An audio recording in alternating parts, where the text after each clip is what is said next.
বৃষ ৰাশিৰ জাতক জাতিকাসকল, আমি আজি কেৱল কোনো এটা দিন বা এসপ্তাহৰ ঘটনাৰ বিষয়ে নহয়, বৰঞ্চ সমগ্ৰ 2026 চনৰ প্ৰথম 3 মাহৰ, অৰ্থাৎ জানুৱাৰী, ফেব্ৰুৱাৰী আৰু মাৰ্চৰ সূক্ষ্ম প্ৰভাৱবোৰ উন্মোচন কৰিবলৈ গৈ আছো।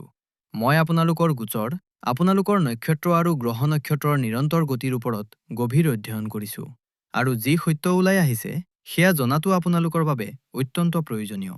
যদি মই এই অনাগত 90 দিনক এটা মাত্ৰ সূত্ৰত বান্ধিব বিচাৰো, তেন্তে মই কম যে এয়া হৈছে চৰম বিৰোধাভাস বা এক্সট্ৰিম পলাৰিটিৰ এক কালখণ্ড। বিৰোধাভাস এইকাৰণেই যে জানুৱাৰীৰ আৰম্ভণিয়ে আপোনাক ভয় আৰু বিশৃংখলতাৰ আভাস দিব, য'ত স্বাস্থ্যৰ অৱনতি ঘটিব পাৰে আৰু আৰ্থিক প্ৰবাহ বন্ধ হ'ব পাৰে। কিন্তু জানুৱাৰীৰ মাজভাগতে ভাগ্যই অপ্ৰত্যাশিতভাৱে আপোনাক আঁকোৱালি ল'ব, যেন কোনো অদৃশ্য শক্তিয়ে আপোনাৰ বাবে এক নতুন দুৱাৰ মুকলি কৰি দিছে। ইয়াৰ পাছত ফেব্ৰুৱাৰী আহিব, যিয়ে আপোনাৰ কৰ্ম, প্ৰতিষ্ঠা আৰু ব্যৱসায়িক সংগ্ৰামৰ পৰীক্ষা ল'ব।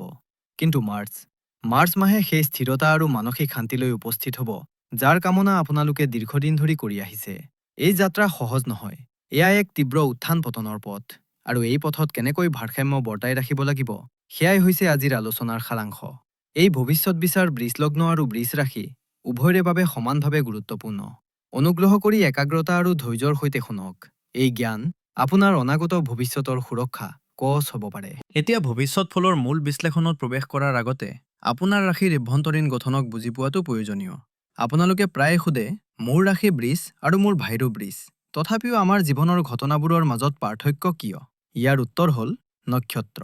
বৃষ ৰাশি আকাশৰ এক বিস্তৃত ক্ষেত্ৰৰ নাম, য'ত 3টা ভিন্ন নক্ষত্ৰ সন্মিলিত হৈ থাকে।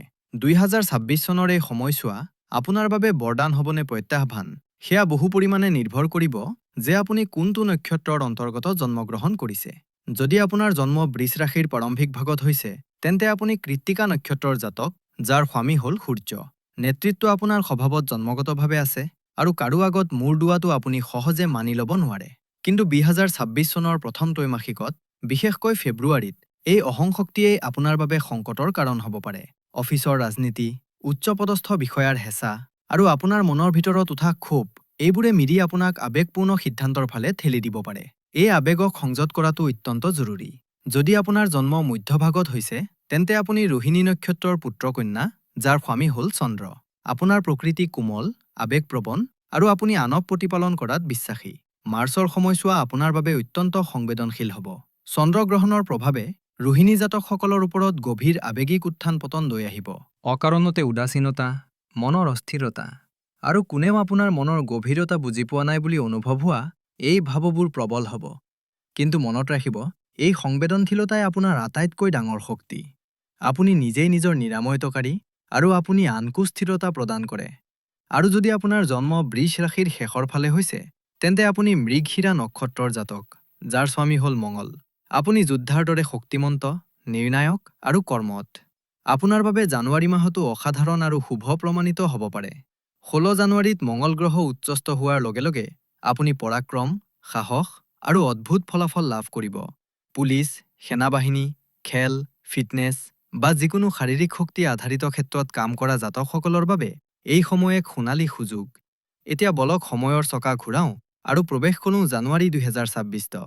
বন্ধুসকল, বছৰৰ আৰম্ভণি আমি প্ৰায়ে উদযাপন আৰু আশাৰ সৈতে কৰোঁ।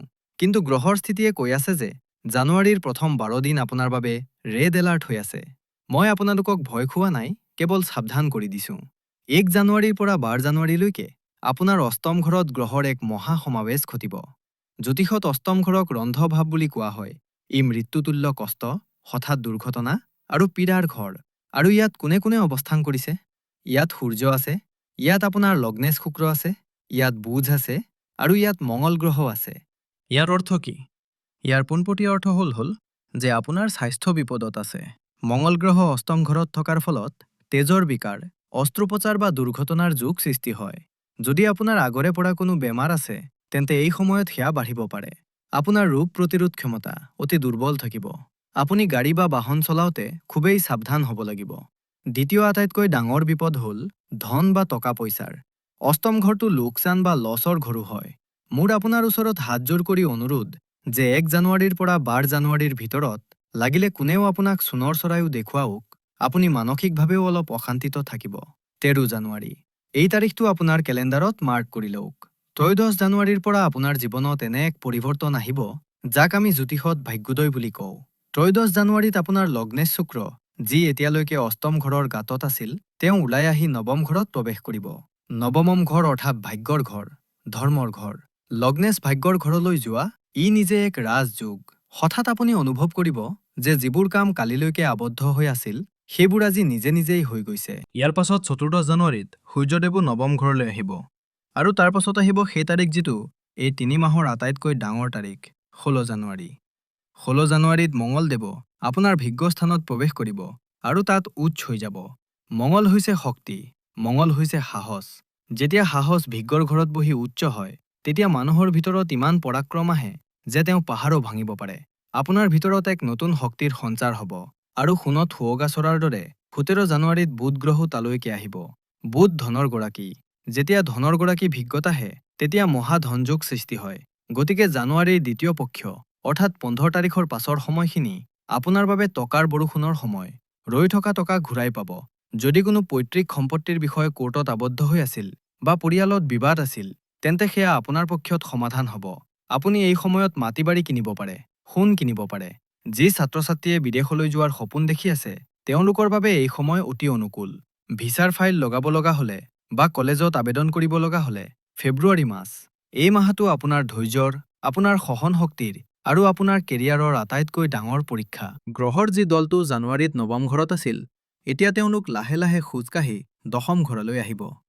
দশম ঘৰ অৰ্থাৎ আপোনাৰ কৰ্মস্থান, আপোনাৰ কেৰিয়াৰ, আপোনাৰ চাকৰি।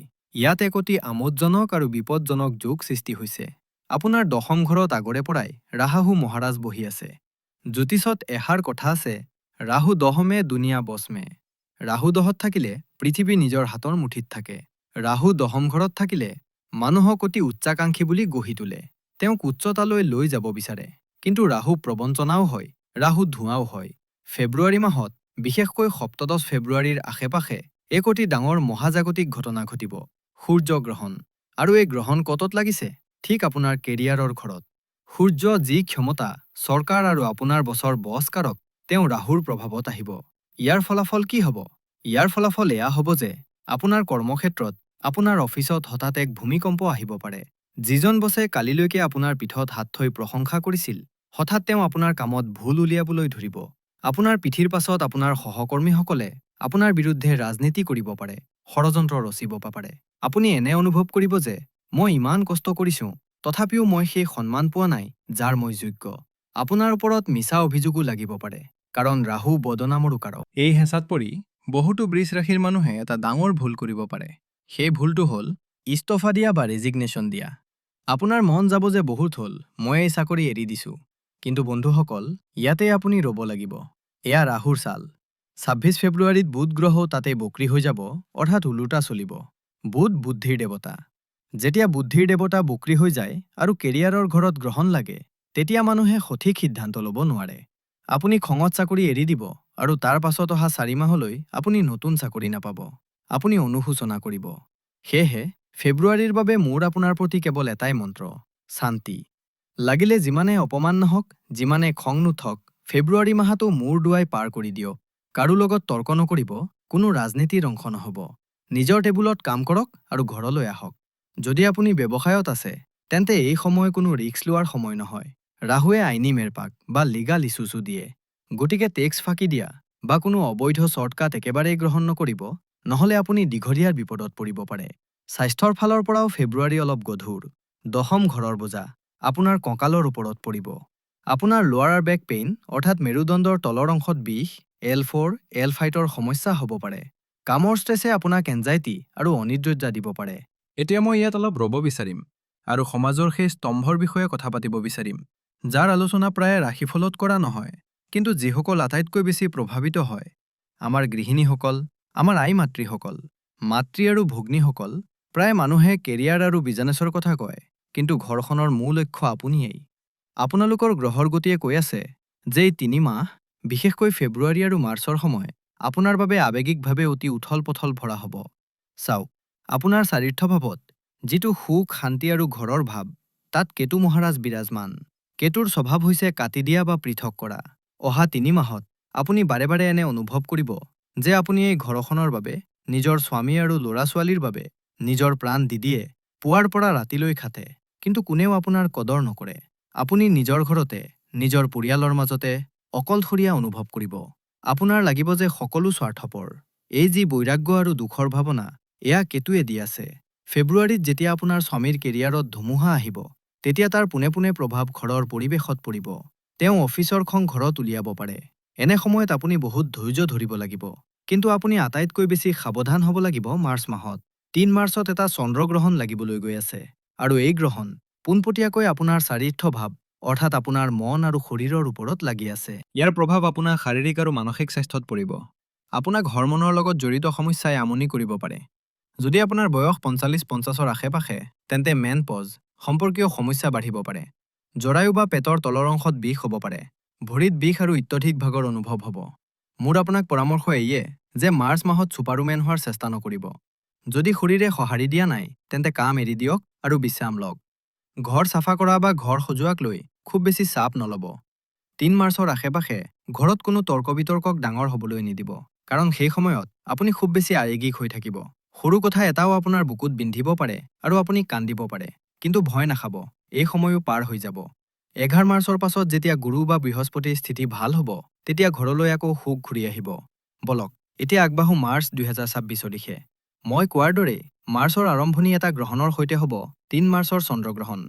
এই সময় মানসিকভাৱে কঠিন। আপুনি মাকৰ স্বাস্থ্যৰো খুব যত্ন ল'ব লাগিব। হ'ব পাৰে তেওঁক হাস্পতাললৈ নিব লগা হ'ব পাৰে। মাটি-বাৰী বা সম্পত্তিৰ লগত জড়িত কোনো সিদ্ধান্ত মাৰ্চৰ প্ৰথম সপ্তাহত নল'ব, নহ'লে প্ৰবঞ্চনা হ'ব পাৰে। কিন্তু বন্ধুসকল, কথাতে কয় নহয় যে যাৰ শেষ ভাল, তাৰ সকলো ভাল। মাৰ্চৰ দ্বিতীয় অংশ আপোনাৰ বাবে সঞ্জীৱনী বুটি লৈ আহি আছে। ১১ মাৰ্চ। এই তাৰিখটো নোট কৰি লওক। এই দিনা দেৱগুৰু বৃহস্পতি আপোনাৰ দ্বিতীয় ভাৱ, অৰ্থাৎ ধন ভাৱত মাৰ্গী হৈ যাব। এয়াই গোটেই ৩ মাহৰ আটাইতকৈ ডাঙৰ টাৰ্ণিং পইণ্ট। এতিয়ালৈকে কি হৈ আছিল? টকা আহিছিল, কিন্তু পানীৰ দৰে ওলাই গৈছিল। খৰচ নিয়ন্ত্ৰণত নাছিল। কিন্তু যিয়েই গুৰু মাৰ্গী হ'ব, আপোনাৰ আৰ্থিক অৱস্থা সুস্থিৰ হৈ যাব। টকা সাঁচ হ'বলৈ আৰম্ভ কৰিব। আপোনাৰ সঞ্চয় বাঢ়িব। যদি আপুনি কাকো টকা ধাৰলৈ দিছিল, তেন্তে সেয়া ঘূৰি অহাৰ আশা জাগিব। দ্বিতীয় ভাৱ, বাণী বা কথা-বতৰাৰো ঘৰ। আপোনাৰ কথা-বতৰাত এক গাম্ভীৰ্য, এক ওজন আহিব। পৰিয়ালত যদি কোনো বিবাদ চলি আছিল, তেন্তে আপোনাৰ হস্তক্ষেপত, আপোনাৰ বুজাবুজিতত সেয়া সমাধান হ'ব। পৰিয়ালত কোনো মাংগলিক কাৰ্য, যেনে এংগেজমেণ্ট বা বিয়াৰ কথা, পকা হ'ব পাৰে। আৰু তাৰ পাছত, মাৰ্চৰ শেষত ২৬ মাৰ্চত আৰু এটা ডাঙৰ পৰিৱৰ্তন হ'ব। শুক্ৰদেৱ আপোনাৰ ১২শ ভাৱত প্ৰৱেশ কৰিব আৰু তাত উচ্চ হৈ যাব। জ্যোতিষত ১২শ ভাৱত শুক্ৰ উচ্চ হোৱাটো অতি বিশিষ্ট বুলি মনা হয়। ই ভোগ-বিলাসৰ কাৰক। মাৰ্চৰ শেষত আপুনি নিজৰ ওপৰত, নিজৰ সুখ-সুবিধাৰ ওপৰত মন খুলি খৰচ কৰিব। আপুনি নতুন কাপোৰ, গহনা বা ঘৰৰ বাবে বিলাসী বস্তু কিনিব। যিসকল লোকে বিদেশ যাবলৈ বিচাৰে, তেওঁলোকৰ বাবে ই বিপৰীত ৰাজযোগৰ দৰে কাম কৰিব। বিদেশ যাত্ৰাৰ অতি প্ৰবল যোগ বনিব। পতি-পত্নীৰ সম্পৰ্কত, বেডৰুম লাইফত বহুতো উন্নতি হ'ব। ৰোমাঞ্চ বাঢ়িব। কিন্তু এটা সৰু সতৰ্কবাণীও আছে। যিহেতু শুক্ৰ আপোনাৰ লগ্নেশ, অৰ্থাৎ শৰীৰৰ গৰাকী, আৰু তেওঁ ১২শ ঘৰ, অৰ্থাৎ হাস্পতাল আৰু খৰচৰ ঘৰলৈ গৈ আছে, তেন্তে আপুনি নিজৰ বা নিজৰ জীৱনসংগীৰ স্বাস্থ্যৰ অলপ যত্ন ল'ব লাগিব। ক'ৰবাত এনে নহওক যে খুব বেছি পাৰ্টি বা খোৱা-লোৱাৰ চক্কৰত গা বেয়া হৈ যায়। লগতে ১২শ ঘৰৰ শুক্ৰই কেতিয়াবা পৰকীয়া প্ৰেম বা ভুল আকৰ্ষণৰ ফালেও ঠেলি দিয়ে। ইয়াৰ পৰা আপুনি বাচি থাকিব লাগিব। নহ'লে আপোনাৰ সামাজিক প্ৰতিষ্ঠা, যি আপুনি ইমান কষ্টৰে বনাইছে, সেয়া বিপদত পৰিব পাৰে। গতিকে বন্ধুসকল, যদি মই এই সম্পূৰ্ণ বিশ্লেষণটো এবাৰ পুনৰ একত্ৰিত কৰোঁ, তেন্তে পৰিস্থিতি কিছু এনেধৰণৰ। ছাত্ৰ-ছাত্ৰীসকল, আপোনালোকৰ বাবে আটাইতকৈ ডাঙৰ শত্ৰু আপোনালোকৰ এলেহুৱা স্বভাৱ। ৰাহু আৰু কেতুৱে আপোনাক পথভ্ৰষ্ট কৰিব, পঢ়িবলৈ নিদিব।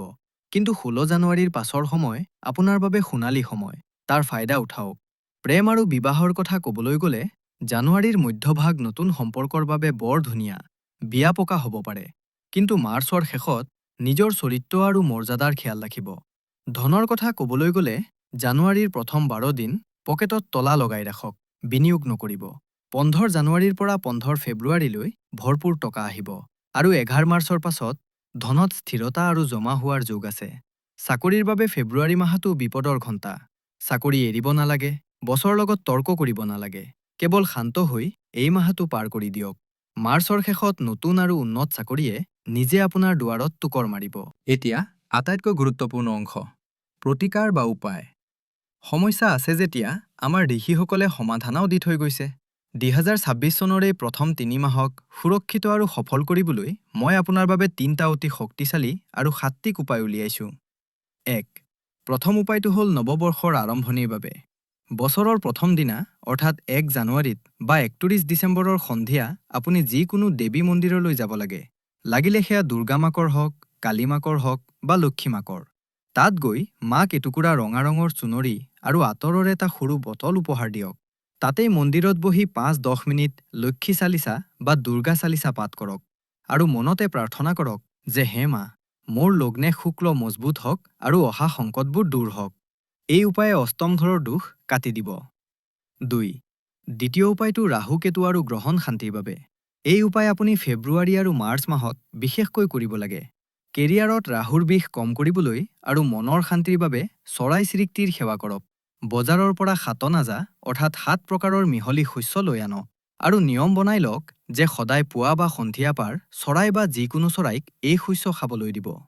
ৰাহুৰ আটাইতকৈ অব্যৰ্থ উপায় হ'ল চৰাইক দানা দিয়া। ই আপোনাক অফিচৰ ৰাজনীতি আৰু বদনামৰ পৰা বচাব। লগতে গৃহিণীসকল আৰু কৰ্মৰত পেছাদাৰীসকল উভয়ে নিজৰ পকেট বা পাৰ্চত সদায় এখন বগা ৰঙৰ ৰুমাল ৰাখিব। বগা ৰং শুক্ৰৰ হয়, ই আপোনাক সুৰক্ষা দিব। তৃতীয় উপায়টো হ'ল দ্য হোৱাইট ফ্লাৱাৰ ৰিচুৱেল অৰ্থাৎ বগা ফুলৰ মহা উপায়। এই উপায় মোৰ আটাইতকৈ প্ৰিয় আৰু ই বৃষ ৰাশিৰ জাতকৰ বাবে ৰামবাণ। ইয়াকে আপুনি গোটেই বছৰ কৰিব লাগে। প্ৰতি সোমবাৰে শিৱ মন্দিৰলৈ যাওক। ভগৱান শিৱৰ শিৱলিংগত বগা ফুল যেনে বগা ফুল, তগৰ, খৰিকাজাই বা যিকোনো বগা ফুল অৰ্পণ কৰক। পানী ঢালক আৰু ঔঁ নমঃ শিৱায় 108 বাৰ জপ কৰক। এতিয়া মন দি শুনক, পূজা শেষ কৰাৰ পাছত যি ফুল আপুনি শিৱলিংগত চৰাইছিল তাৰে এটা ফুল প্ৰসাদ বুলি মানি আকৌ লৈ আহক। এই ফুলটো ঘৰলৈ আনি নিজৰ কেছ বক্সত, গুল্লকত, নিজৰ সিন্দুকত বা যদি আপুনি চাকৰি কৰে তেন্তে নিজৰ লেপটপ বেগত ৰাখি লওক। পৰৱৰ্তী সোমবাৰে সেই শুকান ফুলটো কোনো গছৰ তলত বা টাবত থৈ দিব আৰু মন্দিৰৰ পৰা নতুন সতেজ ফুল লৈ আহিব। শিৱৰ এই আশীৰ্বাদে আপোনাৰ ধন আৰু কেৰিয়াৰ ৰক্ষা কৰিব। যেতিয়ালৈকে এই ফুল আপোনাৰ লগত আছে, কোনো গ্ৰহণ বা কোনো শত্ৰুৱে আপোনাৰ নৌ মেডালো লৰাব নোৱাৰিব। বন্ধুসকল, বৃষ ৰাশি ষাঁড় গৰুৰ প্ৰতীক। ষাঁড় গৰু পৰিশ্ৰমী হয়, শান্ত হয়, কিন্তু যেতিয়া জিদত লাগে তেতিয়া কাৰো ওচৰত হাৰ নামানে। 2026ৰ আৰম্ভণি অলপ খেলিমেলি হ'ব পাৰে, কিন্তু ভয় কৰাৰ কোনো কথা নাই। তৰাবোৰে কেৱল ইংগিত দিয়ে। নিজৰ কাহিনী আপুনি নিজৰ কৰ্মৰে লিখিব লাগিব। জানুৱাৰীৰ বিপদক দূৰ কৰক, ফেব্ৰুৱাৰীৰ ধুমুহাত নিজৰ শিপা খামুচি ধৰি ৰাখক। মাৰ্চৰ সোণালী ৰ'দে আপোনাৰ অপেক্ষা কৰি আছে। মোৰ প্ৰাৰ্থনা যে ভগৱান মহাকাল আৰু মা লক্ষ্মীৰ কৃপা আপোনাৰ আৰু আপোনাৰ পৰিয়ালৰ ওপৰত সদায় বৰ্তি থাকক। আশা কৰিছোঁ যে এই বিস্তাৰিত আৰু গভীৰ বিশ্লেষণে আপোনাক আপোনাৰ অনাগত সময়ৰ পৰিকল্পনা কৰাত সহায় কৰিব। যদি আপোনাৰ এই তথ্য ভাল লাগিল তেন্তে ভিডিঅ'টো লাইক নিশ্চয় কৰিব। ই আমাক আৰু কষ্ট কৰিবলৈ প্ৰেৰণা দিয়ে।